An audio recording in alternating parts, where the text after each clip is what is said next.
on the move. Little dance step was good. Couple of bounces. Can take it himself and launch long. Inspirational. Time ticking away. Stop it. For Silvani. What about that? Mackay.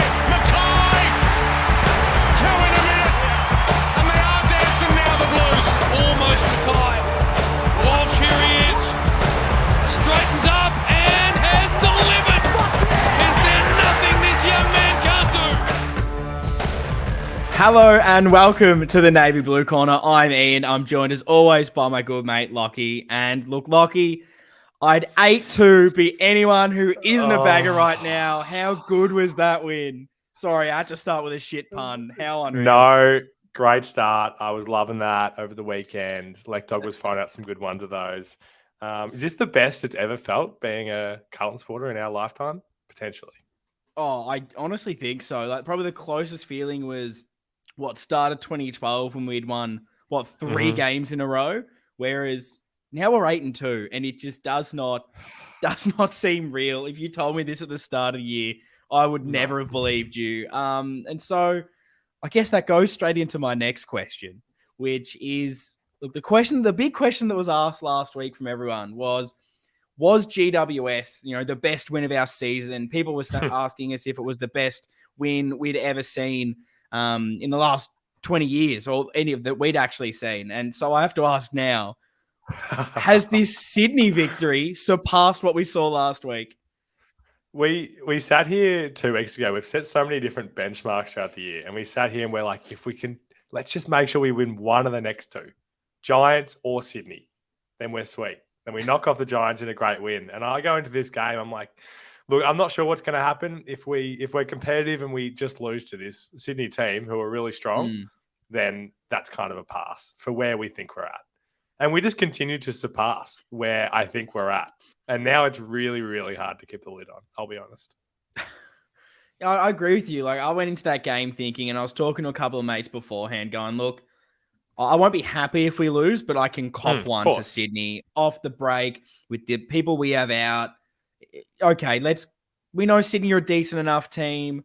If we have to lose one, I'm fine with that. And then we figure ourselves out, go again the next week. But I mean, to win that game of football in the manner of that, particularly that second quarter and the way we went about it. Oh, mate. That was just so impressive. Like, how significant for you is that win for the rest of our season? Well, this is pretty much like I feel like we can go to any challenge now. Like any game that we go into, I'm going to feel like we have a really good chance to win. Because that second quarter was one of the best quarters I've seen us play ever. Like it was so special how we absolutely piled it on. The floodgates really did open in that quarter and we were just delivering. I mean, that's like I said, we've had all these challenges that we've knocked off, these benchmarks starting the season well, all these things, the hoodoos that we've broken. And this feels like that kind of final one to me now, where it's like we are almost in June. We've had 2 losses. And when we continue to have these challenges thrown at us, even like we did in the second half of this game, which was obviously not as amazing as the second quarter, we still come out with the 4 points. Yeah. And that's all that matters at the end of the day. And like the build up to this game and the thing that everyone kept saying, and it's weird, they're still saying it now, but it was, Carlton haven't beaten anyone. Who have you beaten? Yep. You've lost to Freo. That was a team that you probably should be beating. What have you done? You've beaten a shit GWS. You beat Richmond. Oh, they're past it. Beat the Doggies. They're no good. You beat North Melbourne and Adelaide. How good? Carlton and nothing. And then we finally come up against a team that, a lot of people tipped Sydney to beat us that on Friday night and come away with the chocolates in just an incredible fashion. The way that we just bashed them around the contest for at least a half of football and then to hold on in the way we did, it extended that gap in top 4 and then some other results make things even better for us. But we finally played that good opposition, put them to bed.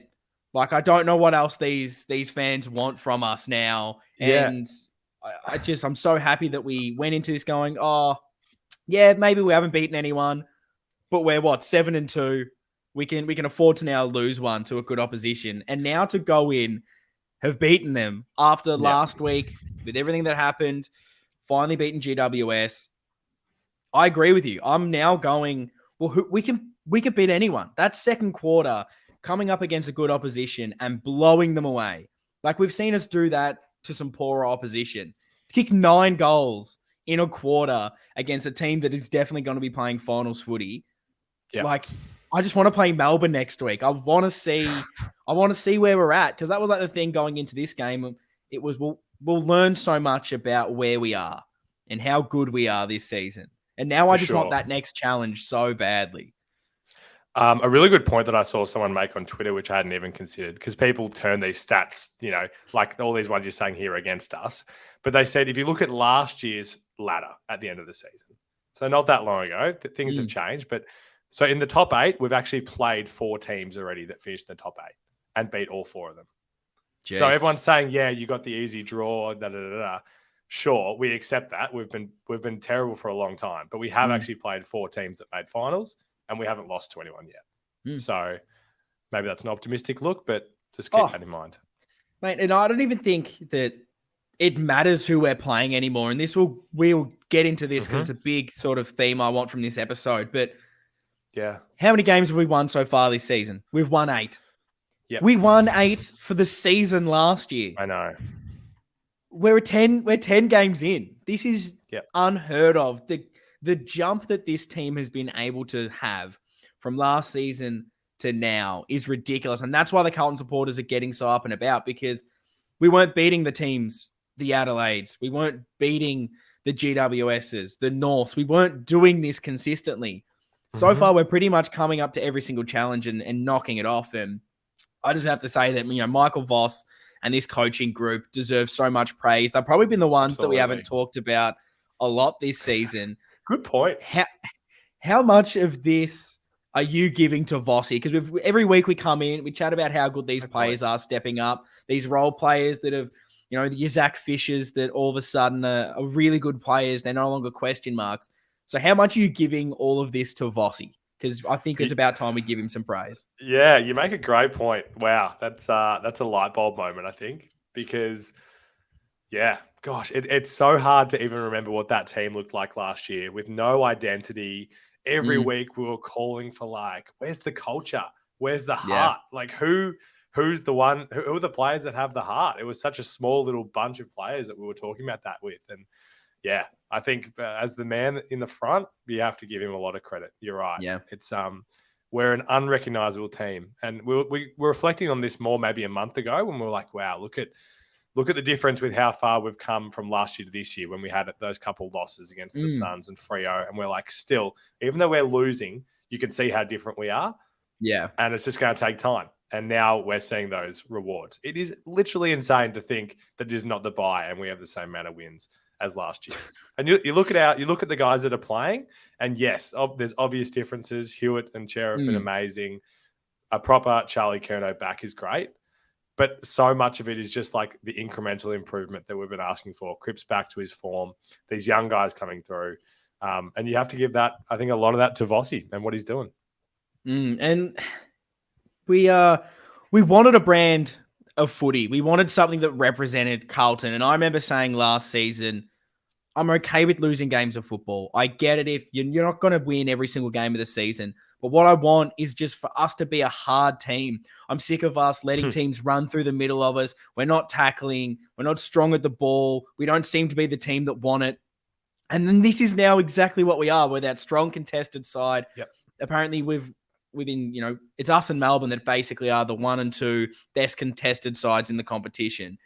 And that's insane to think from where we were and all the deficiencies that we were talking about last season. All of those just seem to have magically become our strengths. And to do that with this group that we thought had so much promise, but we just couldn't capture that, what this coaching group has been able to do to instill the belief that these guys can do it, to be able to hold on in these games that so many years we've seen us just capitulate. And as soon as that pressure comes, we just can't handle it. It's that mental side. It's structure. it is everything. And it's a Mhm. small sample size of 10 games. It is insane the growth we've had. I just can't wait to see us keep going, because if this is what he's done after 10 games, I can't imagine what he's going to have completed by the end of his coaching tenure here. Yeah, and we probably could have even talked about it a bit last week when, we were talking about how much the Magnets have had to be moved with the injuries. Like, obviously TDK stepping up into the full-time role, like not really replacing McGovern in the defense. And I mean, you have to put that down to coaching as well, to be so adaptable. And not that you and I care too much about what the mainstream media says about Carlton, but I did notice over the weekend a bit of airtime about the fact that this was a great win. And look at our injury list at the same time and who was on there, compared to a Sydney who didn't have row bottom, basically, whereas we didn't have Coleman, Pitt, all that. So there's just so many things to be pleased about.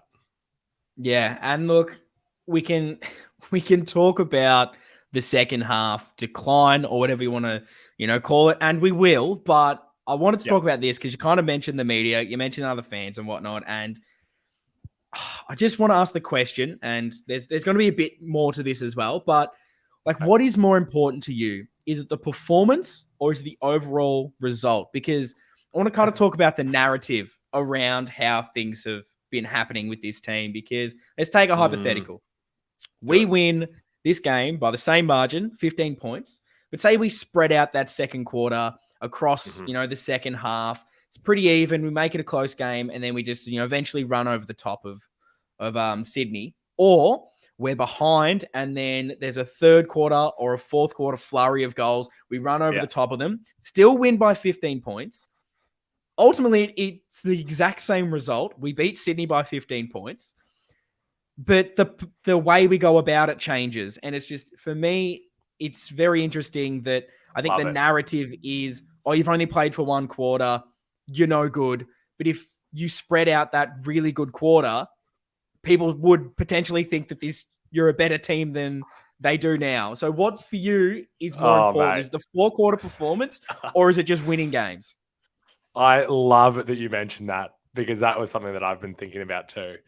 There was a comment from a Sydney supporter on one of our posts saying something along the lines of, you're not going to go anywhere in finals with a second half like that.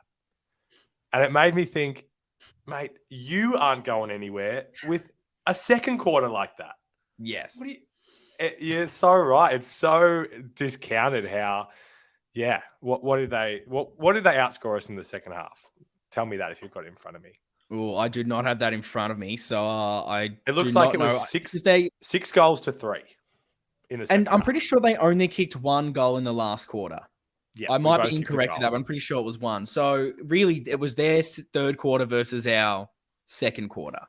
And overall, we win. But it's just, I just find it so interesting about this performance, and it has to be 4 quarters, where I don't think that matters for me, and it doesn't matter anymore. Yes. And maybe that's me coming from the position of, I haven't had many wins, so I don't care how we have them. But, for all the people, and I was getting so many messages in the group chat from opposition fans and my mates that still don't really rate Carlton. They were the ones going, who have you beaten? Who have you beaten? And even now they're going, oh, you barely beat Sydney. What was that second half? And the big thing is, you only played 1 quarter. To which I will say, well, if we only play 1 good quarter and you still can't beat us over the other 3, that's your problem. Spot on. I'm sorry. Do we have to give you 4 quarters now to try and beat us? Do we have to, we're on for 5 minutes, we'll kick our goals, and we'll actually take everyone off the ground so you have a chance to win? If we're only playing 1 quarter and no one can stop us, that's your fault, that you're not good enough to do it over 3, and we'll just do it in 1. Testify, mate. I think you've nailed it. I mean, I think that's the thing. You and I have been talking about this since we started this podcast, wanting more rounded performances, like the 4-quarter performances in our losses, where like this kind of thing was occurring and we were getting pumped for a time. Like, if we just stick in it this quarter. But right now, when the results are being delivered, I think you're right. We can play our own brand of football. Like, this is Carlton. We can do whatever we want. And if this is what's going to give us the Premiership Cup, it's the results speak for themselves. I think you're spot on. Yeah. And like, I just don't care how we play as long as we win. And that's come from my whole life of Carlton losing. And, we're 8-2. And it's now almost become a trend to some degree of teams coming at us. And every time that's happened when we've had a lead, we've won every one of those games. We have Correct. not given up that lead and lost a game of football. So that is now a trend that we can hold on. We can not only have this scoring flurry, but we can hold on and get the chocolates. And none of us were expecting us to be 8-2. None of us were expecting to be this good. And we're still going to learn. We're still going to grow. We're not the perfect article because we're not playing these 4 quarters of amazing footy and beating teams by 100 points. But again, I feel like I've been saying this last few weeks, but we're doing this, getting results. Yeah. We're tied second on the ladder, sitting in third because of percentage, 10 rounds in. That is just absolutely ridiculous to be saying. Yeah. And you and I have spoken a bit about like changing the benchmark and the goals throughout the season. Like, should we be adjusting what we're going for? And also just enjoying where we're at now. Like, for sure, we might get to the end of this season and we're talking about next year. It's like, okay, now the goal is the 4 quarter performances because maybe that comes undone at the end of the year. But right now, exactly right. You just got to enjoy the fact that even when a team does this, and Jay, in that 3rd quarter especially, it felt like they got on top so much. And look who's sitting in 3rd. And going back to the narrative of, you only played 1 quarter, so it doesn't matter. I mean, going into the game, a lot of people weren't expecting us to win. I wasn't expecting us to win. I was saying I could see us losing this game. So for us to get the win, just the performance really matter if you're 8-2 now and every single week you're proving it and getting over the line. I just don't think it does. And I guess the second quarter is something I really want to talk about, but I'd love to get your thoughts on the actual first quarter because the second quarter is the one that's going to get spoken about the most, but we went into quarter time a point behind, pretty wasteful. Like, were you worried that we had missed our chances and that it was then going to be really hard to get back into this game? Or were you happy enough with the signs you were seeing in that first quarter? I think you asked me kind of a similar question last week, and I'm thinking I was still in this same boat where when they prove me wrong and they do let me down in a situation like this, then I'll feel that way. I was feeling very confident at quarter time. You're right. We were wasteful, hitting the post a couple of times. Gee, it's nice to have us being the one kick a goal after the siren now. We've had enough years of that happening to us. I was trying, I guess, optimistically not to buy into that narrative of we've kind of spent all of our, momentum and chances that we got and we were going to let them in because it just felt like we were on top in so many areas. And, they got some, I didn't feel like their goals were as, they weren't so deserved. Like, they kicked 4 straight as well. Yeah. Like, they're going to start missing at some point too. So I don't know. I'm going to guess that you were feeling less optimistic though, because that tends to be how you and I go. No, I'm pretty much in full agreement with you on this one. Okay. I'm a little bit disappointed. You're going, oh man, we should be 3 goals up at this stage and we're down by a point. But I agree with you. I think my mentality's changed where I'm not going into this game at quarter time thinking, oh, well, that's us done. Like, we've missed our chances to go on top. We're not going to win this game of football. I'm still confident we can do it because I've seen enough. I'm just a little bit annoyed we didn't take our chances because look at them and Charlie hits the post within a minute. Should have been a goal. Always misses on the run, outside 50. Could have had 2 in 2 minutes, but I'll say that one's a point because it was tough. Okay. Doc misses a chance inside 50, snapping on the run. Probably should have goaled that one. Motlop misses on the run with an advantage free kick. Should have kicked that. Durden snaps. It's touched from near the inside the goal square. Probably should have kicked that one. You do that and we're, 3 goals up at quarter time. And then, as you mentioned, Sydney didn't miss. They kicked 4 straight. And so I think that we had that dominance that I thought, if we just keep this up, eventually they're going to miss. Eventually we're going to kick the goals. And this should be ours. And I wish I was able to get the stats at quarter time, but My reception in the stadium is no good, and I Oh, was even yeah, trying I to know, get the score with like seconds to go in the last quarter, and my app Me was telling too. me that the game hadn't even started yet. So that was good. Uh, but I did happen to catch on the replay of the game that they showed at quarter time that we were plus 19 in contested possessions, which just showed that dominance and that we were a little bit sloppy to concede some goals and let them get out pretty easily. But we had that dominance. And I really think that kind of, I guess, set us up for that second quarter. So I guess let's talk about the best part of that game. Ridiculous. You kind of said it before, but is that the best quarter that you've ever seen Carlton play? I was certainly, J-Rob and I at halftime were racking our brains trying to think of a better one because we were like, gee whiz, just so dominant. It's surprising to me looking at it that they even kicked 3 goals because they did well to slip them in there. I didn't even realize they did. It felt like they were all ours. I think it feels like maybe this is recency bias, but the only one that maybe comes close was the Richmond one in round 1, where we just run over the top in that last quarter. There was that flurry of goals against Adelaide last year, but it's just not that big an occasion.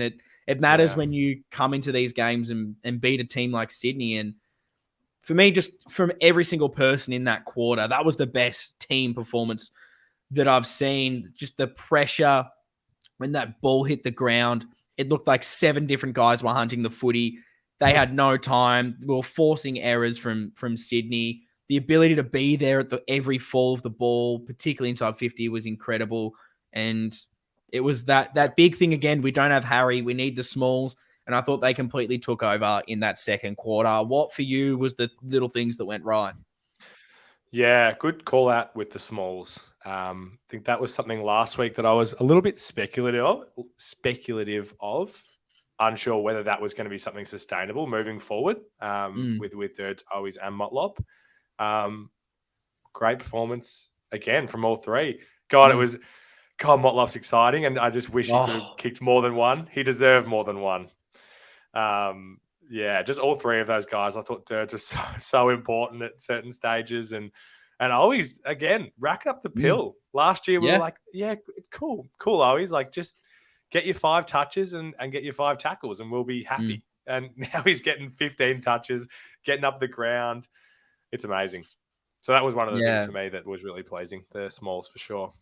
Yeah, I'll deep dive into them a little bit here because they were electric. And when these 3 bring the pressure, it's unlike anything else I've seen. It reminds me of the old Jeffy, Yaron, and Betts, but it's completely different. I feel like the pressure in the way that these guys are playing, it's a different element. And you have Durden, 12 disposals, gets 2 goals, 3 tackles, 6 score involvements, has 17 pressure acts, which was actually the most from a non-midfield player at Carlton for the game. Hewitt ended up leading that with 26, but to have 17 of them just showed that he was bringing the heat when the ball was on the ground and causing turnovers, causing a ruckus. And we were definitely getting goals because of it. You have Motlop, 12 disposals, 1 goal, 3. And he had so many of these little almost moments. And everyone around me was saying the same thing. Just, oh my God, we've got a player, because you can just see it. And he has that magic. When he almost kicked that ball over his head into the goals, I was up. I reckon the ball hadn't even touched his boot. I was out of my seat thinking this has gone in. I had to sit back down a bit disappointingly when it didn't go in. But there was another moment where he almost stole the ball out of his opposition opponent's hands and almost kicked one. And you're thinking, this is just out of nothing. This guy can create stuff. And if you've got your Durden and always creating the pressure, and both of those are able to kick goals, but Motlop just does something just different. He's just so exciting. And he had the 6 score involvements, 10 pressure acts. And then we talk about Matty Owies, who gets on the scoreboard this week, 15 disposals, 1 goal, 2, 4 tackles, which was actually the most tackles from a non-mid player for Carlton. And 3 of which were inside 50, which was a game high from him. 9 score involvements and 8 pressure acts. Just the stat line from these 3 for the past few weeks has just been electric. I don't want people to think that I'm repetitive with some of these things that I seem to bring up every week, but we had to remind ourselves during the game, like Mollop feels like a 50-game player and Dirds feels like a 100-game player. These guys are still so young in their careers. And what we're getting now is just the beginning, which is just makes it even more exciting. And they haven't even played that much footy together. So for them to have this chemistry that seems to be there with this forward line that's had been chopped and changed so much. No Martin, no Harry. You know, these guys have not played footy together. It's just ridiculous. And for us to be playing this well across the board, it's just absolutely amazing. Did you have any other big key points you wanted to talk about in that second quarter? Because I feel like there's one big man that might need to be spoken about. A big man. Interesting. Yeah, no. It's again, it's crazy. I think back to our preseason review, and it was like, I know we know he's injured, and so of course to Harry, but it was like, I hope this is the big man you're talking about, by the way. It is. Okay, cool. I was Tom like, TDK's McCartan, going to get some. Yeah. I was like, TDK's going to get some love in this pod, but maybe towards the end. How is this man leading the Coleman? He in his games for us last year, we were like, oh, it's so good to have him back, but what are we going to get from this man? And this is what we've got. Not many people were believing that we were going to get anything close to what we saw pre-injury from Charlie. And I was one of them. I thought there was a chance, but I thought it was going to take at least another season. I expected this year to be kind of what we saw at the end of last year. He's finding his feet. He'll probably bob up in a few games. He might kick 2 or 3, but he just might look a little off for the season. But it's just about getting him back, getting his body there, and having another target that takes away a defender from Harry. And that's all I was hoping for. Just a full season, clean bill of health. I never expected him to be leading the Coleman, even without a Harry there, kicking 6 goals. What a performance. And he had 10 score involvements, which was the second highest for the game. Kennedy led that with 1 more at 11. Him to be doing this, key forward, just the strength of him. There was one, I believe it was in the second quarter, where he's near the goal square, ball comes in. I'm going, geez, he's not in position here. He's got a man on him. Just maybe bring this to ground. Somehow he clunks it. Like the strength he has to outbody and to clunk them. He's come back better than he's ever been. I genuinely can't believe it. We spoke about this as well when we caught up at halftime. Obviously, the GWS tactic was just take Charlie out of the game and hope that he has absolutely no impact. And he still managed to kick the couple. And with Sydney, I didn't felt like they did that. It was like, Tom, go ahead and do your best. And gee, he just could not do it. He couldn't do it without giving away a free kick or getting outmarked. Even when you knew where we were heading. We were still going to keep going to him. But too good. Yeah, and he moves so well that I wanted to talk about the free kicks because it was a bit of a point of contention from some Swans supporters. But of course, I understand that there's always going to be some 50-50 ones that maybe go a team's way. It's just nature of the beast. But honestly, for the most part, maybe this is just my Carlton bias, I thought so many of them were there, particularly for Charlie and the big tall, where ball comes in and he was just in the right position, winning the contest. And as soon as you put your hands around him, as soon as you grab that jumper, that's holding. You can't be doing that. And that's a free kick. And I thought they pretty much paid all of them. And so I didn't have too much of an issue with a lot of the free kicks. I'd love to get your thoughts on how you saw that whole thing play out. Oh, I agree. It's kind of the everyday of the week stuff that you see with Hawkins and King. It's like you just can't be doing that. Like you got to do what Weeders does. He just doesn't even put himself in a situation where he can get caught out like that, trying to defend in that way. So yeah, I mean, I didn't really. There was some umpiring decisions where, like the bloke that ran too far. Was it Warner that ran too far? And then I thought the descent was very soft. Yeah, there was some things around the game, but the Charlie versus McCartan just was a non-factor for me. I think he was always gonna do that. And for the most part, like when we're first to the ball in that first half, we're dominating everything. The ball's coming in that hot. We're winning it. If you first the ball and there's so much pressure, of course you're going to win free kicks. Just because the differential is so one-sided doesn't mean, and it will never mean, that the umpires are favoring one team. Like, you need to win the ball first, and you might get a free kick. It's just always so stupid. And the fact that I didn't hear it, but I saw some people talk about old mate Horse apparently was talking about the free kicks and he wasn't happy with it. Like, come on, mate, jog on. Yeah, the commentators don't help with free kick differential chats. I feel like you made a good point. Like, if the free kicks aren't there, then that's one story. But if all you're talking about is a discrepancy, you've got no idea. Like, that's just not how this works. If you've got specific examples, then we can start somewhere. But if you're just concerned that one team's getting way more, it's probably because they're playing way better. Yeah, I agree. So was there anything else you wanted to touch on in that second quarter flurry? Look, everything was perfect. So nothing specifically. Yeah, I get you. I just want to run through. I wrote them down, and I just think it'd be fun to go through all those goals, get some memories. Basically, you have Durden's dribble to start it. You got Charlie comes in, marks one, and finishes it. You get a free kick from Kennedy, just playing the smart thing, winning the ball. He finishes. And this was the thing. I feel like this quarter in particular, we were finally the ones that were taking those opportunities, and it was eventually going to happen. You know, Charlie wins a free kick, finishes. Motlop grabs it out of nowhere, snaps it within 2 seconds, kicks it. He could have had another 3 doing that.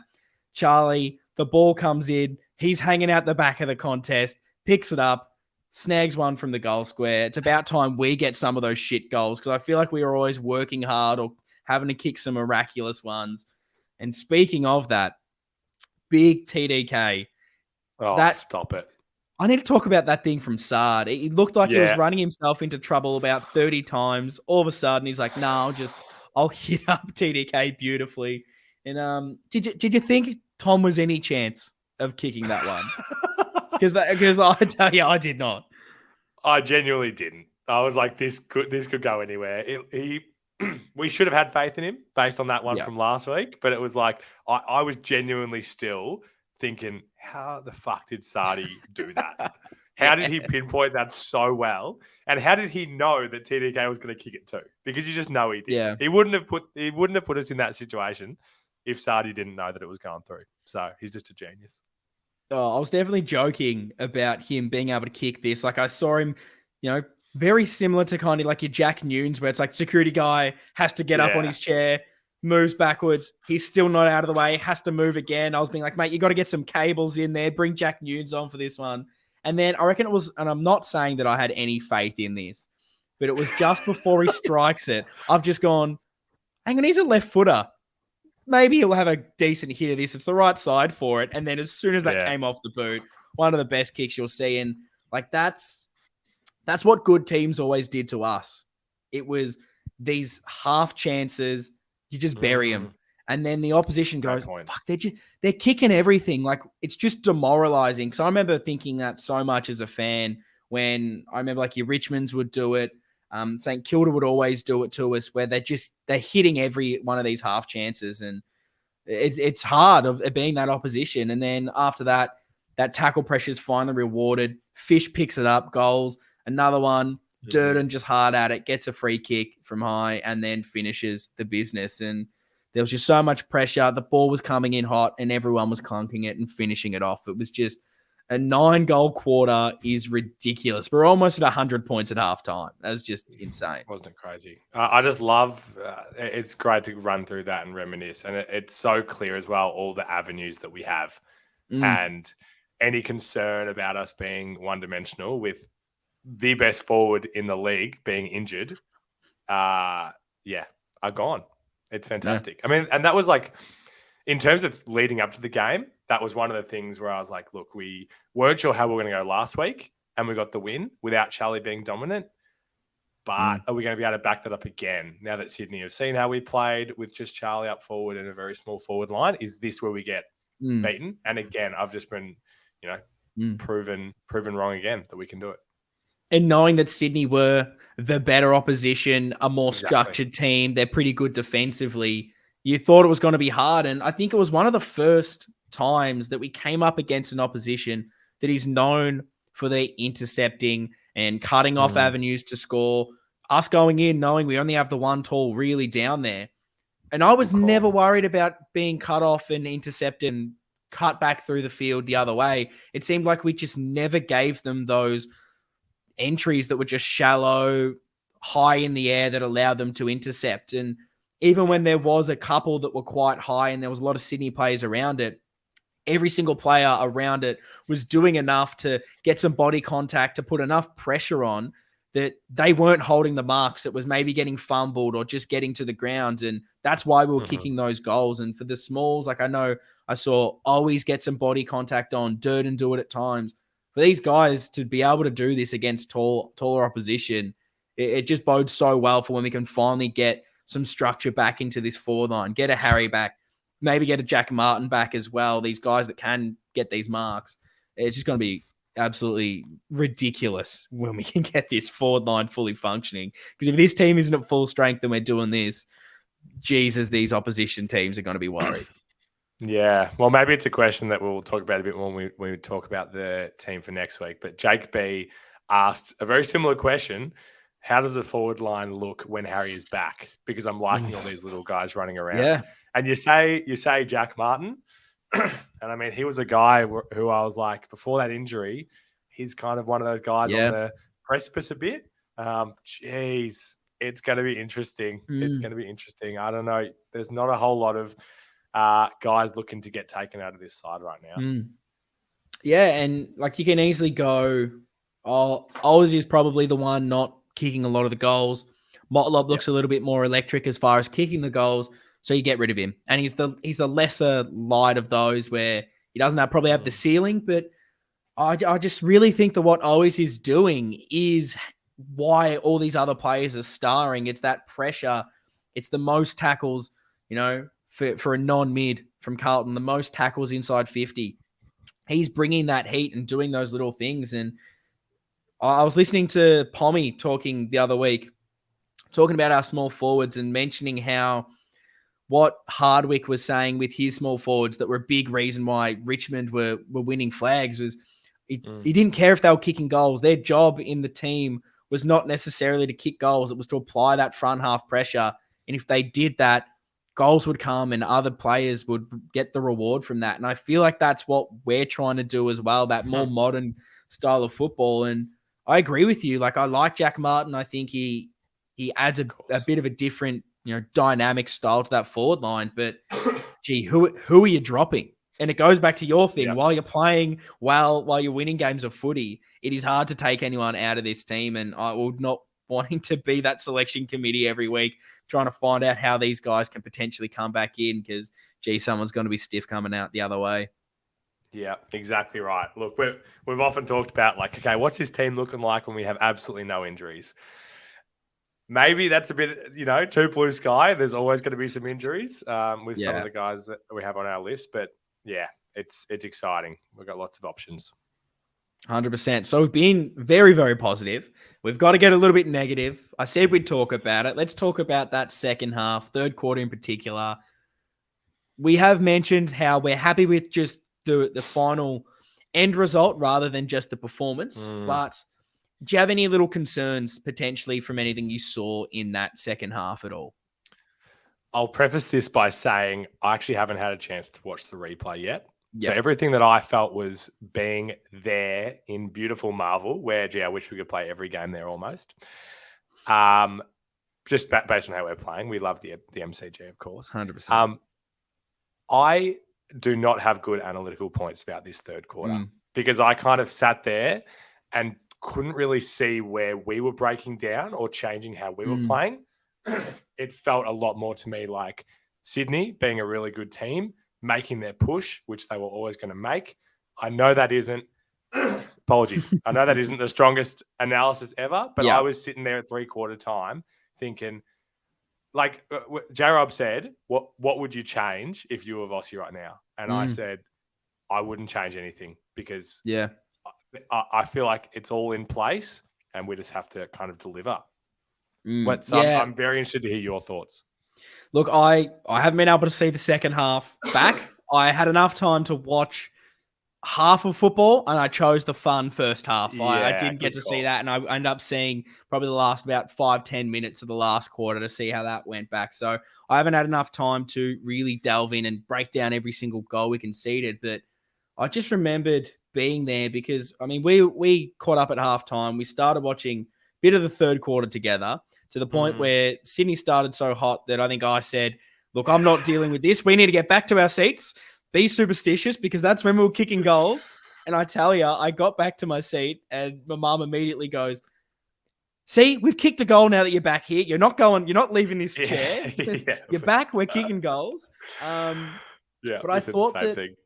honestly, that third quarter, I was starting to see just personnel issues. Mhm. Like Sydney were going to come at some stage, as we kind of keep mentioning. These good teams are going to have their patch where they're stronger at it. And I just felt like we didn't have that outlet kick. We didn't have that extra tall out there, whether it was having a Pitt, having a Harry, where when we're under pressure, we can confidently go down the line and know you're going to get that contested mark or stretch Mm. the field with these tools. We just didn't have that. And so when Sydney really brought that heat, it was really hard to get out of jail. And we just made a couple of sloppy errors here or there. We'd do so well. The ball would come in, we'd mop it Yeah. up, and then we'd have the out and we'd just make a poor choice by hand, try to take the game on too much, get caught holding the ball. There were just these little errors that I think we were losing possession of the ball at the worst time, worst place on the ground, and Sydney were able to capitalize. And yeah, I think we ended up probably getting a little bit tired with that 5-day break. There were talks Yep. about a potential illness and some real sore bodies. And yeah, I guess that always maybe comes out. But yeah, I thought it was going to happen. And yeah, I think it just came down to that. We were a little bit tired. And in the end, we held on and did enough. So, therefore, is there anything that you would have said to that question? Like, was there Mm, guys in certain positions that you felt like that's what I was kind of thinking. yeah. Like I was like, where are the weak links? Where were the weak links in that third quarter? And it was Mm. really hard for me to put my finger on it. Yeah, it's tough, and that's where I was not thinking. There's nothing I can change right now. It's simply, God, we just miss a couple of key players. We miss a Yeah. Pitt being in the ruck, being able to give us back that midfield dominance. Because when we're under pressure and their tools are beating Tom with a beautiful hit out that gets them going from the contest, gee, there's not much you can do because we Yeah. don't have our number one ruckman and we're not at full strength. We don't have Harry as that lead up option to take some pressure off. We don't have Jack Martin pushing up being another marking target. We don't have that intercept defender to help, fix things up for us. Like I just didn't think that we had the personnel out there to properly deal with it. And I thought we were doing well enough. And I Yeah. thought we sort of weathered it enough that it came down to that last quarter. And I watching back little bits of that last quarter, I was incredibly Mm. impressed with what Oh, we were able to do. Because again, they only kicked one goal in that last quarter. We kicked one goal in that last quarter. So yeah. really, that dominance from Sydney was only that third quarter. Yeah, and again, shout out to the haters and what they would say, like the fact that they were inaccurate in that last quarter, for instance. Mm, They were not, in my opinion, getting the ball in good spots for yeah. scoring. Like they were taking hard shots and missing them, in my Mm, opinion. So I'm not, and that's again, that's to our defense for forcing that to happen. mm. God, what can we say about the defenders and especially Oh, Waiters in that last quarter? yeah. And before I touch on Wiedering, because I need to, when you put that scoreboard pressure on and they know that they have to kick straight, like they have for 3 quarters, basically, Yep. of them pretty much kicking every single goal, I'm pretty sure they had not missed at halftime as well. Yeah, they were 7 Correct. goals, nothing at halftime. So eventually that luck, I guess, in some capacity is going to go away. And you have to miss at some stage. And I think that was almost keeping them in it at halftime. If they miss a few of those, we kick our goals at quarter time. Game's probably 100% done at halftime. But, things Mm. happen. You can say could have, should have, whatever. Reality happens. And yeah, they're under pressure to kick them in that last quarter. And yeah, I agree. I didn't think they had the greatest looks at it. And yeah, our defense was not making it easy for them. And it's what made that last quarter such a short quarter. There was not a lot of stoppages. It was a lot of, free flowing game, and we were not allowing them to just get the ball in like they did in that third quarter. I thought we held up really well. We had so many chances to break out, and Tom de Koning was massive in that last quarter. How good. Had 4 out of his 5 marks in that last quarter, all key contested ones. Unfortunately, just made a few mistakes there. Like, we had the ball, we could have just gone slow, tried to go fast a few times. I think Durden at one stage, we have 2 options you can go for that sum this up, and we can go down, probably kick a goal, kicks it in between them straight to the Sydney player. They rebound and go down there. And so it was just a couple of little, probably unforced errors from us that made it a closer game than it probably should have been. So I was so impressed. And yeah, as you mentioned, Wiedering, you can take the floor with him. He was just, he's had a lot of amazing games, but that one could have been his best game I've seen for us. Yeah, well, I suppose it kind of transitions me into, like, really the only thing from this game that I'd love to, I guess, get your opinion on how we can improve it going forward. Because when the ball is going in and they're sending it in that fourth quarter, we are as rock solid as they come. And I just have so much faith in Wiedering. Any time that the ball is heading in his direction, that at the very, very least, that ball is going out of bounds. And more likely than not, he's going to somehow end up with the ball. And it is just incredible. But I suppose then for me, and of course, I'd love to hear you touch on Wiedering as well, but it just transitions into, I'm so fine with how that is working, but it's, like you say, coming out of defense then. How can, in those circumstances, where clearly we don't want to take risks and clearly we are getting tired, how can we change that? Because as much as we have faith in these guys to be able to defend it when the ball comes in, I'd love us to be able to at least stop it coming in so many times. Yeah. And that just happens by controlling the ball better and moving it up better. What are your thoughts on all that? No, it's a good point. And look, it's probably something that's just going to have to evolve. And we've gotten so many little things right in such a short period of time. Ball movement's probably the hardest thing to get right. And I hate to literally give this probably cop-out answer, but it's something that's just going to have to take some time for us to learn how to do it successfully. And the more we're under pressure, the more in these situations, hopefully we can, look at the footage and go, this is what we didn't do right. This is how we get out of this situation. And it can eventually get drilled into us and we can figure it out. And I have so much faith in us because we've been able to fix so much else. And it seems clear to me that the idea is these quick or slow, depending on the time of the game, but these short passes. And that's how we're trying to get out of it. And it seems like at just times we're maybe making the wrong decision of, we probably could have gone slower there when we tried to go fast, or the opposite of, we probably didn't need to go with that short chip kick. There was one turnover that was really bad. It might have been Lewis Young. I can't remember, not to single him out, but it was just the decision of, you probably didn't need to go the short kick in that option when it was sort of 50-50. It's just get that out of there, get it long, go down the line. But maybe that's the personnel of, we're not confident because we don't have the tools there. Like, I'm not too sure what it is, but good point. I think I'm pretty confident that we'll figure out eventually how to get that all working for us. Yeah, no, you make a great point. I mean, I feel the same way, I suppose. And that's the positive part. Like, that's kind of the only thing I took away from this game, where it's like, okay, there's something that we can clearly work on for us to be a better team moving forward, when everything else just seems to be going so right. So, but then again, why do we need to work on it if Jacob's just gonna absolutely stop any advance that comes his way? We are so lucky to have that man. He's ridiculous. And like, I know Buddy's not the forward he once was, but for him to just have no effect on that contest, no effect on the game, because Wiedering just completely stopped him. And there was just a few times where, I think I said this to you at some stage, but the ball comes in and you've got the faith that Jacob is going to sort it out. But there was one in particular, I'm pretty sure he wasn't even facing the ball.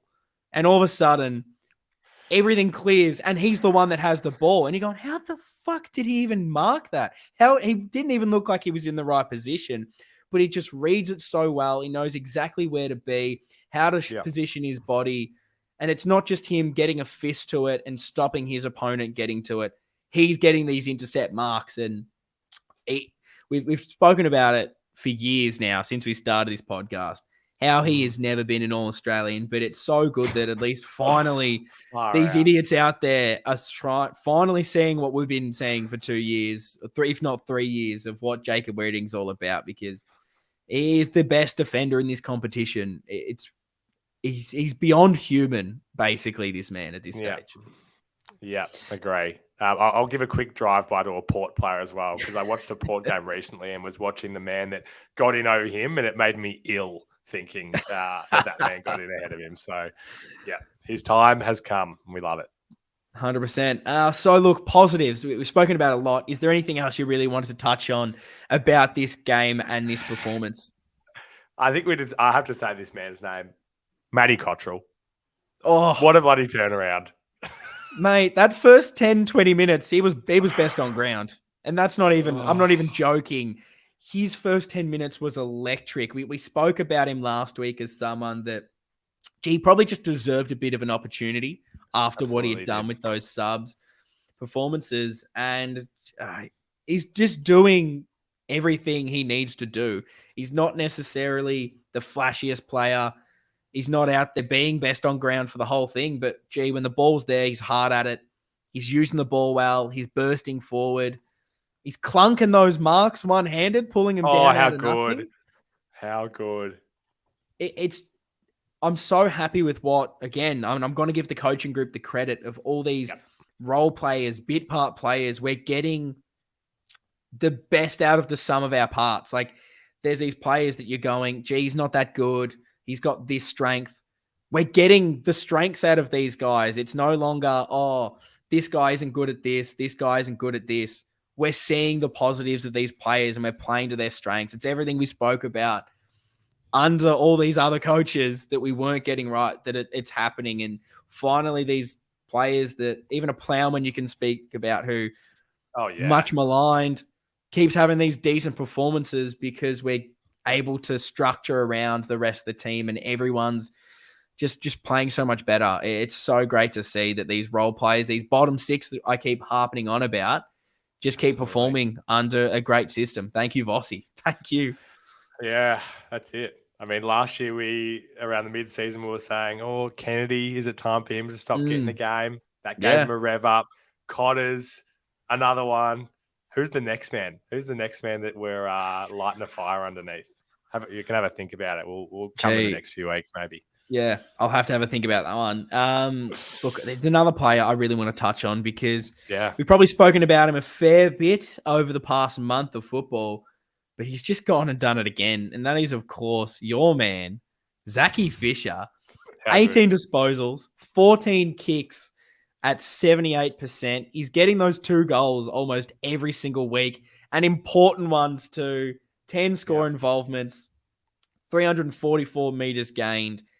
It just does everything right. Like, I don't even know what to say. I'm going to open it up to you because he's becoming, I think he's now become the player that we're all expecting him to be now. He's so important for how we play. Well, that's exactly it. Like, he's just such a perfect complement to. I feel like I said this verbatim last week. The midfield mix that we have now, he's just the perfect complement to have on the outside. And I don't want to have to lump them together, but could say the same thing about your man Lob. They've both just come into their own. The players that we hoped that they could be, and God can still get better than this. Yes. But it's just so nice having these kick first guys that start so much offense for us and are doing all those things that we hope they would. It's just amazing. You and I, we should have like have a listen back to an episode last year and have a listen to how we spoke about some of these players, because Fish was a guy that it's like, is he ever going to be a clear best 22 guy? Yeah. Crazy. Look, maybe Crazy. don't go back because I'll sound like an absolute idiot for the amount of players I probably said. He's done. Let's retire him. And then all of a sudden he's one of our best. So please don't go back. All my takes will be cancelled because they're just disgusting. But look, you mentioned my man. And look, if anyone sits on the level 2 wing and you hear some idiot yelling out about O'Brien and just mate, he just did a handball. What are you yelling about him being a superstar? That's me. I apologize. I absolutely love it because I want to get around these players that everyone seems to just shit on all the time. And if they do something good, I want to get up and about because I want the fans to start buying into these players. And him and Durden, and it seemed like every player was doing this as well, but I really remembered them. How good was the first half, us standing on the mark and somehow smothering the ball? Oh, yeah. Little things. The pressure that we were building, just these, you mentioned it perfectly there, little things that we were getting right. And that's what the good teams do. And I guess I'll come in with a bit of a fan question here.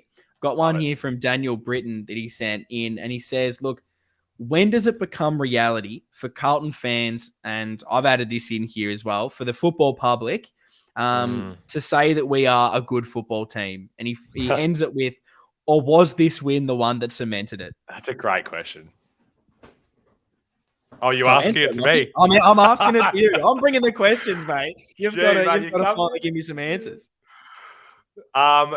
Someone asked me that same question too in my friend circle, and I said I think it's when we're holding the cup. To be honest, yeah, I don't think we're going to get the respect until that day, personally, and I think I like it that way.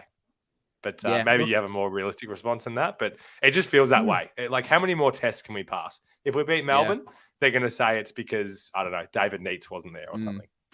I love that. Uze's not there in the pocket. Exactly. Yeah, I think that as far as the fans, last week was the big one of getting a lot of people to believe and be confident. This one, I think every single person is now aligned thinking, Jesus, I didn't think that we'd be doing any of this. I think every single you cannot find me a Carlton supporter, and I would challenge you to find me a Carlton supporter that doesn't believe now in thinking that we're a good football team. You know, we're not all saying that we're going to win the flag this year. I think we're still pretty realistic, but there's a chance. And you know, I've seen people say it, and I think it was Heath Buck that brought this one out. Said, you know, why not us? Why can't we do it? Yep. And I love that take, but as far as us being a top 8 team, a team that can go out and you expect us to have a really good crack at winning every single week, no matter who we're playing, I think that's us now. And as far as the football public, I agree with you. I'm not sure when they'll cotton on to it, and maybe it goes to maybe me and my thinking last year with Melbourne. It took me a long time before I finally was like, Melbourne are a good team. Because it's so hard to watch a team that you don't support, that have been garbage for a long period of time, finally start winning games. And it's, but maybe who have they played? And you're starting to say all these things. And it took me probably halfway through the season of, well, they're just not losing games. They have to be good. And then it was, they finish on top of the ladder and you go, yeah, well, they're definitely the best team this year. But can they win the flag? There's still those doubts. And it's probably going to be until we have these finals wins, win the cup, that finally people will go, oh, shit, Carlton were good. And guess what? Yeah. We'll be letting you know, because we're letting you know now. And Jesus, if we win one, we are going to be so unbearable. And I absolutely love it. I love it. I went and watched the VFL yesterday, and I bypassed Lygon Street on the way home just to kind of get a bit of the vibe. And I was like, gee, I imagine these streets on grand final eve. Gee, how nuffy is that? But it's true. Oh, mate, I will be telling work. You may see me again. You might not. I might die on those streets, but I tell you, I'll be having the greatest time ever, and I'll be back whenever I come back. Because Jesus, I'll be there for potentially a whole 12 months. It will just be absolute scenes. And I guess I had one little last point. I know we've been going for a while. But every time we win these big games, we're going to be talking for big times. And at least we're winning. It's not a big, long, ranted episode that has to stretch out for 2 hours because we're unhappy, nitpicking things. It's all positives. One of those positives is, and look, I'll put my hand up on these. There's been zero fact checking for this. This is going to be good. But I'm just taking people's word for it because I absolutely love to do that because I'm not a real journalist, so I don't have to fact check. And that is that we had 9 players under 22 years old play, 9 players with less than 50 games. We had 13 players under the age of 23. And I've saw some stats of people, actual journalists, writing headlines saying that this is the youngest team that we've fielded. Bolton didn't have a team that was this young. Teague didn't have a team that was this young. That is just insane to think about, from the rebuilding and how young we were and inexperienced. And that was the excuse that we were all saying. I was saying it, of we're young, give us a bit of time, we're inexperienced. Yeah.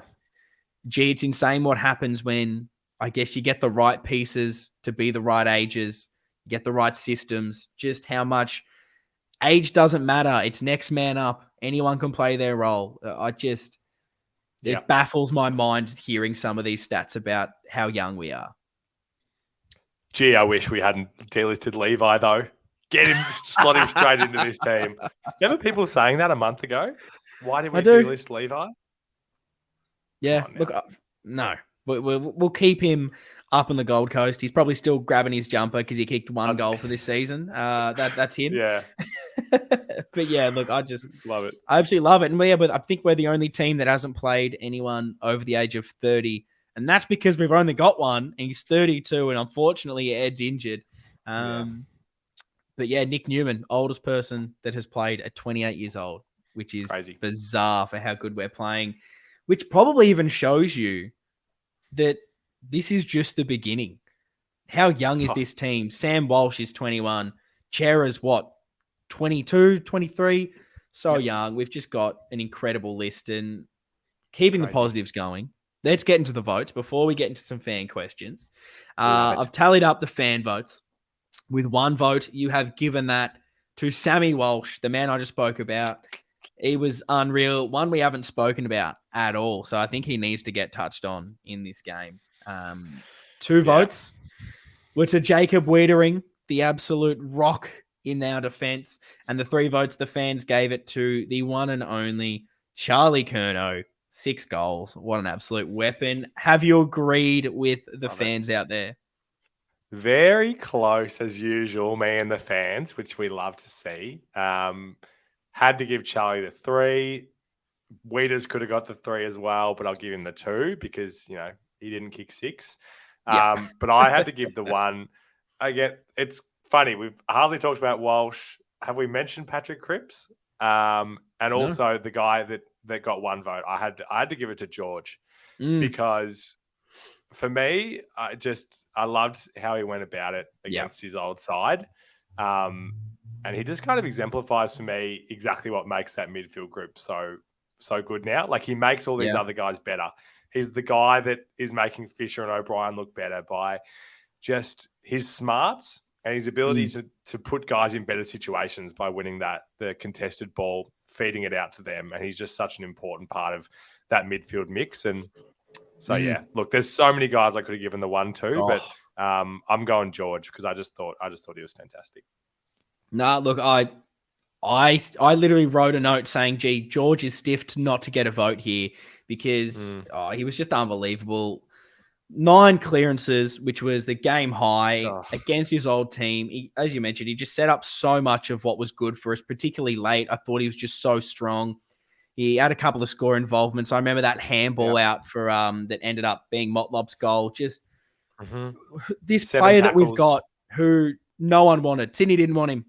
They were like, no, doesn't fit in our team. Well, guess what, Sydney? You can stick that right up here because George Hewitt is one of the best midfielders in this competition. You idiot. Why would you let him go?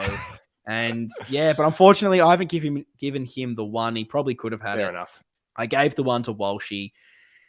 It's funny. I actually had Hewitt in my votes until I watched the game back, and Walshy then crept in and took it. 34 disposals, 4 tackles, 7 score involvements, 16 pressure acts. Maybe it's because he did a little bit more on the outside, but I just thought Walshy was absolutely unbelievable. He's taken the 1. Love it. Been a bit stiff maybe here as well. I've given Charlie the 2. I gave Weeder in the 3, and maybe that's the recency bias of what he did in that last quarter, really giving us that win at the end. But yeah, I mean, both well deserving of the 3. It was hard to pick between the two of them. Yeah, no, great call. We're in a good space. I'm having a look now at our little chart of where we've given all our votes so far to 10 rounds, and it's so nice the spread that we've got. Yes, we've got someone clear out in front, but there's lots of blokes getting in there, which you love to see. Exactly. It's that non-Paddy Cripps man of the season. I think we've also got to award it to. Second is going to be up for grabs. So we've chatted a lot about this game. Let's go straight into some fan questions, Lockie. I'm very excited to see what the lovely listeners have given us. Well, we've got some good ones. As always, can always trust the fans to come through with some good questions, especially after a win, might I say. We love that. Trevor Mitchell. We pressed pause on Charlie's career. He's back like he didn't miss a game, let alone years. What is his ceiling? 100 goals. There is no ceiling. He has torn that ceiling out of here.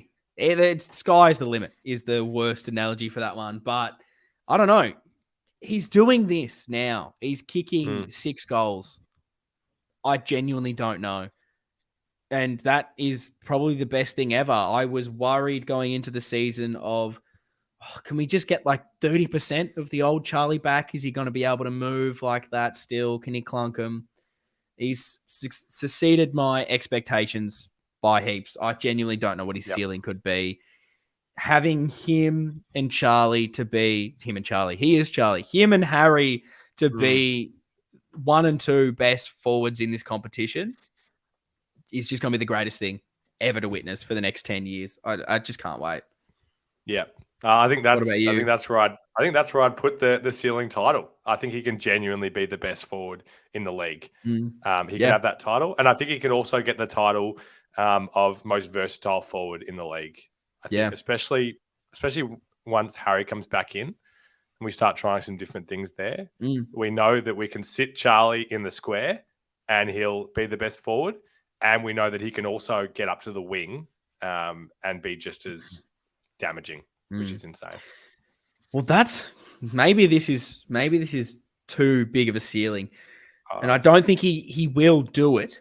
But do you think that there's a chance that just the way Charlie plays compared to maybe any other forward in the comp and what he's able to do, that he could be like the closest we see to a key forward winning a Brownlow? And I'm not saying he has to maybe finish like top 3 or anything like that, but just genuinely in the top 10, 15 because of just how he goes about it.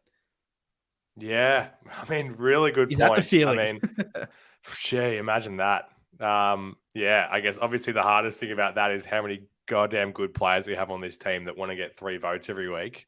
But I mean, with the bags that he's kicked, like you could argue how he could get the 3 votes in each of those 5+ goal games. And if he keeps doing it, look, I like it. Put it out into the universe, mate. I like it. No worries. What else do you have for me? We've talked about this a little bit, but I'll shout out anyway because it's important. Anthony, the lone wolf ant, of course, was this game's win a turning point for the club?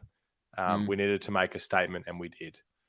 We've spoken a little bit about, the turning points and how we've kept leveling up, but I think it for sure is. It's just another kind of step that we've taken this year in terms of changing the narrative about where we are, and I think the belief would change even more after this one. Yeah, I think belief is the perfect word. It just keeps growing, and you hear from the players and what they say, and it's next man up, and we go again. We'll definitely win the next game. It doesn't matter who's out there.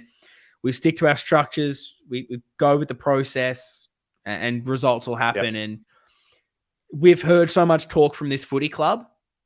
it's always felt different this season from the coach, from the CEO, from the president, from the players. It's felt different and it's looked different.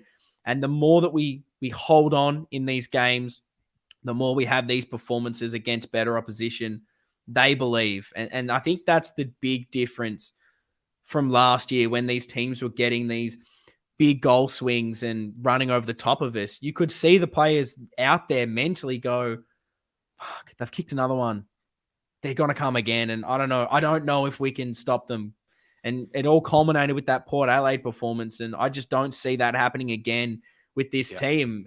You look at that last quarter, and as much as Sydney were coming at us, you could see just with them that there's a chance that we kick the next one and we'll figure it out. And we eventually do. And Fisher gets that goal. And I just have that belief that we can do it. We can kick that next goal. We can get over the line. And the more, as I mentioned, we do this, the belief's going to grow for him. And I just can't wait to see how far this team can go. Yeah, love it.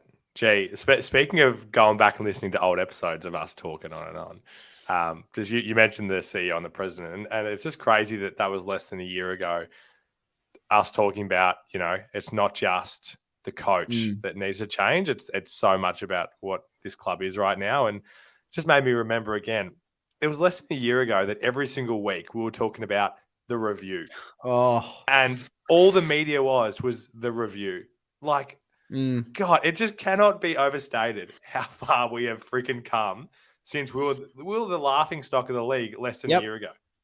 Yep. Oh, the turnaround is ridiculous. And one of the men that was instrumental in that, David Madden, says, has Cripper sacrificed his Brownlow for the team by taking on ruck duties over the last 2 weeks? Such a good question. And Really maybe good question. maybe I'll even just tweak it a little bit, even though I love what you say here, David. For what he's going to continue to sacrifice the team, is that going to sacrifice the Brownlow, do you think? I almost want to take this a different way in my answer, and maybe you can call me out for not answering this properly, but I think it's almost everyone. Like, I don't believe that anyone is going into this, like maybe a Sam Walsh and a Paddy Cripps and these players. I don't believe that they're going, oh, I'm going to win the Brownlow because of this, and I'm going to go out each week and going to win the Brown. I don't think that they're even thinking about that. And that's what's making me so excited. Every single person is buying in. They're playing their role. They're doing exactly what they need to do to win. And if we win enough games, and if we play well enough because we're playing these roles, the trophies, the awards will come. And I think there's a good argument to be made that because he's playing this ruck role around the contests, he's not going to be winning those clearances and doing those flashy things. And to a degree, that maybe that we've seen over these last few weeks, maybe not the Paddy Cripps that we saw at the start. And maybe he might not get the votes because of that. But I just think that's such a good thing that this team is, we're not worried about those little individual awards. It's the team success. And that's probably one of those big differences from what we saw last year.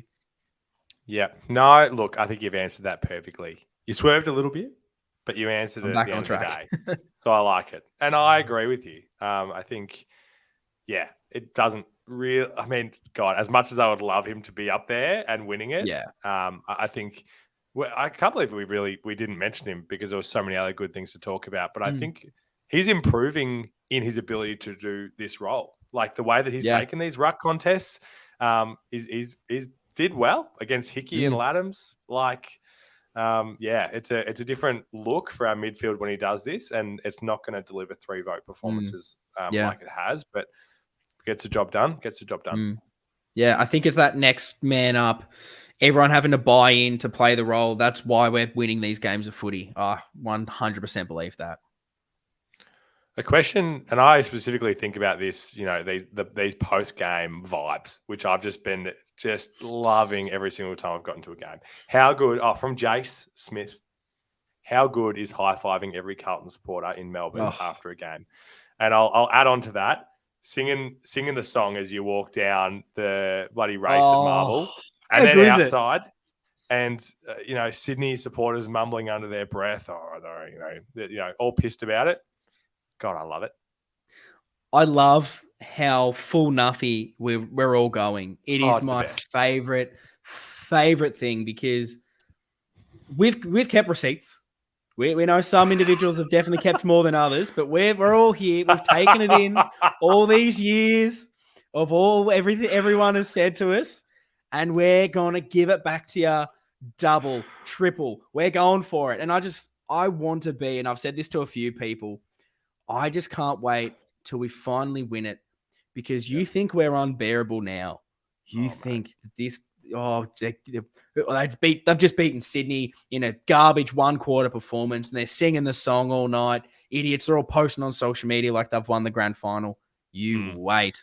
We're going to be the most unbearable fan base of all time, and I want everyone to hate us so much because it's just going to be so much fun. And it's not even like I'm sorry. It's not even like I'm there saying I want this because I want to give it to other supporters. It's not even that. Like, I just love this club so much. And from everything we've been through, I just want to give out all that lovely emotions that will come from the victory. And that's just going to be unbearable. And I love it. Well said. I mean, I'm exactly the same, but maybe some other supporters are wanting to give it to the opposition, and that's their prerogative. But I'm with you. It's not even about that. It's not about rubbing it in everyone's faces and saying like you were wrong, like we are amazing. It's about like us coming together as a club and as a supporter base, which is my favorite part about it all. But yeah, it's like you're right. It's gonna be unbearable. It's like 20 years of what we've missed out on. It's me missing out on my childhood of having Carlton be good. It's those teen years where we were good for a little bit and then, you know, you lose interest in the sport a bit. And it's almost like the years where as a kid you get that they're all superheroes and you almost love the club more than you maybe ever will. And you just don't get that success and you see everyone else have it. And it's just all of those years built up that, it's going to be absolute scenes when we win the grand final this year. One final question. Who do you reckon it's from? There's only one man it could be from. We're not even going to give him a shout out today. We're not even going to say his name because he gets every single week because his questions are so goddamn good. Yeah, if anyone's listened to the hour and 15-minute mark, they know who asked this question. What defined that win more? The second quarter blitz or the superb performance of the defense in the last quarter? Don't have to go into too much detail because we've done it for the whole hour. Yep. But what do you reckon? What does your heart say? I am going to say the second quarter because I think it was the best of both, where the defense was holding it and projecting us forward, and then it was just the best all-round team performance, and it was that led us into the position where we could defend it and we could rely on our defenders to have to get us over the line in the end. I think that second quarter is, probably the best quarter I've ever seen us play. And like I said earlier, if you're playing 1 quarter of footy and you're giving the opposition 3 and they can't beat you, it's that thing that just won you the game. Perfectly said, mate. You're a true wordsmith. I'm not even going to add to that. No worries. I've got to say one last thing before we get on to the next game. I know it's been ages, but just how good was selling out a game and how good was that crowd? I've just missed being a supporter in front of 40,000+ of ravaging baggers. Crowds are down at games, apparently. Not interesting. Not on Friday. But I guess a little question on this. Do you think that has much of an effect on the players at all? Do you think that having this crowd that gets behind them so much, hearing that noise, do you think it does add a couple of goals? I think that it must. I mean, one of the things I wanted to say is you were rolling through all the goals in the second quarter. One of the things I love is just how many of the players, as soon as it goes through, first thing they do, fist pump to the crowd, look at the crowd, get the crowd up. I think, a lot of the players mention it when they come to Carlton about how like the supporter base and the history of the club and that thing is one of the things that brought them there. And I never know whether it's a cliche answer or not, but I'm going to take it on face value now and say that it is something that cheers the players up a lot to know how passionate the supporters are, and now that we're up and about as much as we've ever been, it must motivate them, I think. Yeah, I think so too. And I love that you kind of mentioned something that gave me a bit of a memory to Charlie Curnow kicks our first goal of the game, immediately grabs the jumper and turns to the crowd. And it's probably him going, come on, let's get up. They might have kicked the first 2 goals, but let's get up and about, and just knowing that we both feed off each other and to bring the crowd into it. I know a couple of the players, I think Nick Newman and Walshy mentioned the crowd and just how big that noise is, and that it's something that they maybe haven't had heaps of, and just how much that does mean something to them on the field. And I believe that you have that hostile atmosphere. You have us booing any player that when they're about to have a set shot at goal, if they're the opposition, it surely has some sort of, even maybe that didn't work for us. Maybe we need to stop booing because they kept kicking them. But I think the noise definitely brings something, because it'd be hard not to get up and about with so many thousands of people behind you. It's going to be pretty damn loud this Sunday, I would have thought. So let's talk about it. We'll try to be a bit quick with this one because, as always, we've gone very long. But we're playing Collingwood. And look, they have just come off a big victory, beating Freo by 36 points over in WA, something that we weren't able to do. But it's kind of worked out for us ladder position-wise, because it gave us the 3rd position, gets us 3rd by a game, which is bloody beautiful. Are you're nervous, excited? Has your opinions of Collingwood in this game changed because of their result against Freo? How are you feeling going into this game? I know I've given you about 10 different questions there. Where do I start? This is famous last words. Hopefully Josh isn't listening. This is the most confident going into a game I've felt in quite some time. And the fact that they beat Freo has made me more confident. I hate that you've said that, because that's 100% me too. We watched the majority of that game, and a really good effort in disgusting conditions over there. But yeah, I don't know what else to say. I'm feeling really confident that we're in a good place. My only hope is that it doesn't piss down and that we get some nice conditions. I think so. I agree with you. I feel in a weird way that them beating Freo makes all the Carlton players go, oh, yes, okay, let's not take this team lightly. We have to be at our best. And then you've also got maybe a Collingwood that come in a little bit cockier. They maybe don't have as much to prove because they've had their win. So yeah, it's good. They don't have to bounce back after a big loss. It's gonna be a big one. I just can't wait. And we've talked about all these challenges, and we may drop points at some stage. It might be in a game that we don't want. At least we've bagged the wins, and we're not going to come in ridiculously disappointed if we do. But I've seen enough now that I'm confident that when we go into games, no matter who we're playing, whether the top of ladder, bottom, that we're going to play good footy. We're going to get our quarters where we're on top. And so far, in pretty much every single one of these challenges, we've won it, and we've risen to the occasion. So yeah, I'm pretty confident that our best footy is better than theirs, and we'll get over the line. So changes. Are you making any? Because there's a chance, we spoke about him a little bit, that a Jack Martin might be fit. Does he come in? If so, who comes out? You have Jack Nunes that was managed with a bit of an injury. He was playing some okay footy. Does he weasel his way in? And then we might have a bit of Paddy Dow chat again. Because you were luckily at the VFL game. So did you see anything that you'd like to get a couple of changes? Interesting. Well, I'll preface everything by saying I'm probably leaning towards running the full team back. It's my policy that I've stuck by every week except for last week. I think after a good win like that, I think Martin, if he's healthy, I think probably give him a run in the VFL would do nothing but good for his confidence. And we've seen for 2 weeks in a row how the structure can work. And I mentioned that I hope the conditions are going to be good. The forecast is already saying that it won't be the case. So I think keeping all the smalls in is a good move. I'm just going to dominate you with some talking here. The guys that you could say, like Kemp as the sub, I didn't set the world on fire for me in the VFL. Not that the VFL is everything. We spoke about this last week, but he wouldn't be one that I'd be looking to push in. And same with Dow. I think that for me, kind of mentioned this in the past about the VFL performances and them not being completely indicative of whether someone should be selected or not. I feel the same way just looking at disposals as well.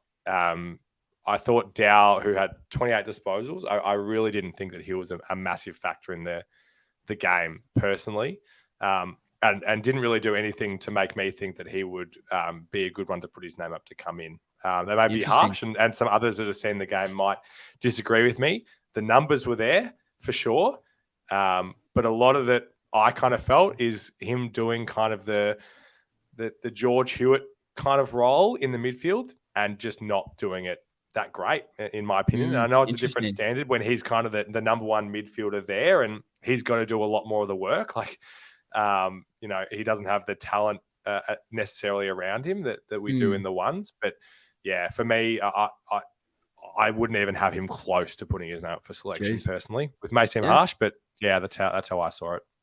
Interesting. I love that because I unfortunately wasn't able to watch a lot of the VFL. I had it kind of going in the background in the second half, so I saw little glimpses, but definitely don't have the full view of it. And I think as far as Martin, I can't drop anyone in that forward line. I like what the Smalls are doing. Yeah. So if you're fit enough to play, I want to see him get a bit more match fitness. I think we've seen him come in a few times and maybe rushed. He didn't look sharp enough. So I reckon there's nothing wrong. It's not a demotion for him to play VFL. It's just get back there, get your spark back, and then you can come back in because he probably is best 22.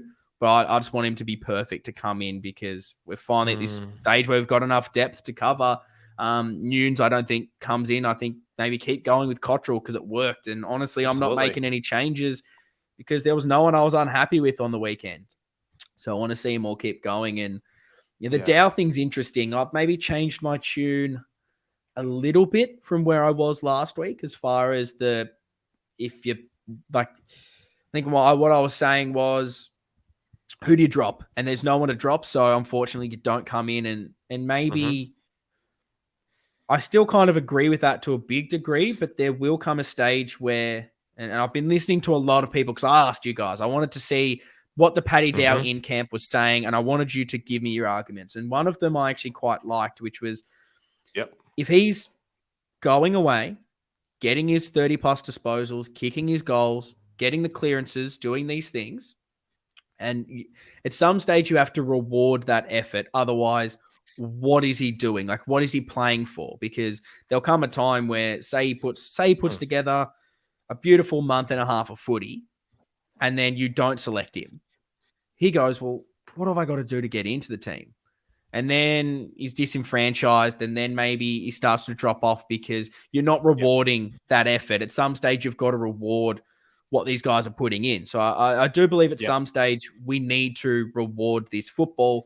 Maybe that's the interesting part where you maybe weren't as happy with his game, and maybe that's not what we're saying. Maybe it's not these perfect performances. Maybe we're just seeing the stats and thinking it was amazing because one of the bad things I saw from the stats was 0 tackles. And if you're going into our midfield, not getting a tackle in the VFL, like that's not good enough. We had, and I want to get the stats up here for tackle. So I'm going to just start padding and talking nonsense until I get those stats up because our midfield seems to be dominating. You've got Paddy Cripps and Hewitt with 7, Kennedy with 5, Walsh with 4, Chera with 3. That midfield's dominating tackles. So if you're not doing that at VFL, which is arguably easier, and you want to be hard at the contest. I love his burst from stoppage. I saw it a few times. Just looked a class above when he was running away from the stoppage. But is that what you think might be that edge that's maybe missing? Because again, we had a good position in the game, ended up losing and sort of getting run over the top of. Happened in that Frankston game as well. Do you think that hardness is something missing, or is that just not his role? Yeah, no, it's a good point. Everything you say there is a really good point. I'm pretty confident that we'll see him at AFL standard this year. Like, I don't think that they I don't think that they would, keep him out for an entire season. And I'm not gonna, I've seen a 1-game sample size, so I'm not going to disregard the fact that he may have been better in other weeks. But I suppose the part that at least has changed for me is looking after a game of VFL. You go, who played well? Oh, Dow's led the disposals again. Therefore, he must be the next in line. And I'm just kind of putting that out there that maybe some others may have been in the same kind of boat as me in that thinking. And we can't necessarily have that opinion, because someone who maybe I'd like to see be the sub, get a chance at the sub this week, or if there was someone to come in, say there was an injury in our back line, was my man Boydie, because I thought he had a really nice game in the VFL wearing the beautiful long sleeves.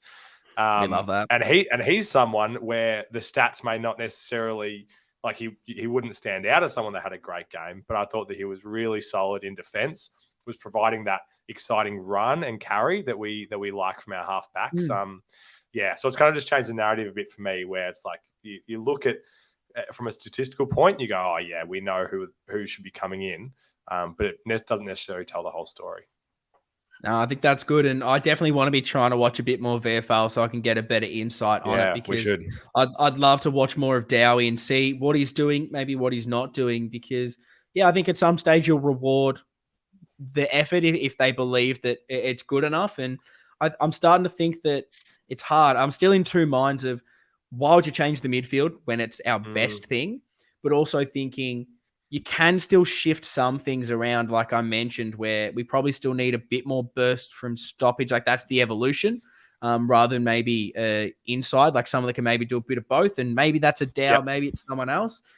But like you can still easily shift a few things if you needed to, devil's advocate, bring Dow in. Like Chera can play a little bit on the wing if you need him to. But totally. It's so that you can still get him in there, because we've got so many midfielders, like a Walsh, like even a Kennedy can go forward at stages. Like everyone can move around, which is maybe the good thing. We're a bit versatile there. But he's just got to do enough to warrant it. So I'm going to definitely be keeping an eye on to see if he can bring that bruteness and get the tackles, because it seems like everyone else can do those nice things too at the moment that's in the team, but they're still playing nice and hard and getting a lot of tackles for us. Yeah. And to round out my point on VFL performances and how that translates to them in the AFL, you made a great point maybe a month ago when we were talking about Dow, that he is this number one option right now in the VFL. And that is completely different to him coming in to a midfield that now has proper structure, proper quality, and he's going to be the fourth or fifth best player in there. That is a whole different workload than what he was having to do when he came in and had played 10 games and he was basically the number 1 or 2 option. So I'm also not saying that he's going to come, if he does get a game, he's going to be a dud, because odds on he'll come in and look really good, because now we have time and space and better players around him. And if he's winning a lot of these clearances at VFL level, having to be the number 1, imagine when Cripper's doing the hard work and getting the ball out to him instead of whoever it is in the VFL, like a Fogarty. Bit of a different thing. So I do agree with you. I'm still really excited to see him come in at some stage, because I think, like I said a few weeks ago, we just haven't seen it. And who knows, he could come in and be the greatest player ever. But maybe it then goes back to how many players have we always just gone, we need to see what you're like, let's bring you in. And finally we can go, here you go. Have 2 months in the twos, get your confidence up, be the best player. You now believe in yourself. You've got all the tools. They can try different little things to get different facets of your game up, and then go, you're ready now. And you're more than ready. He's chomping at the bit. And then, we're going to be the greatest team ever. So it's at least it's a positive of people going, this guy's playing really well. He needs to come in. It's not, God, Paddy Dow's he's so garbage. He's the worst player in the twos. We're going to have to delist him. It's at least some positives. But look, I think that's probably going to wrap this one up. We've beaten Sydney, and it was one of the best performances of the season. We're coming up against the Pies. It's going to be a big one. Everyone get there. I want this to be 80,000 plus. I want it to be one of the biggest games of the season. And I want us to absolutely belt up the Pies. And we absolutely will. So we'll be here next week. See you guys next time.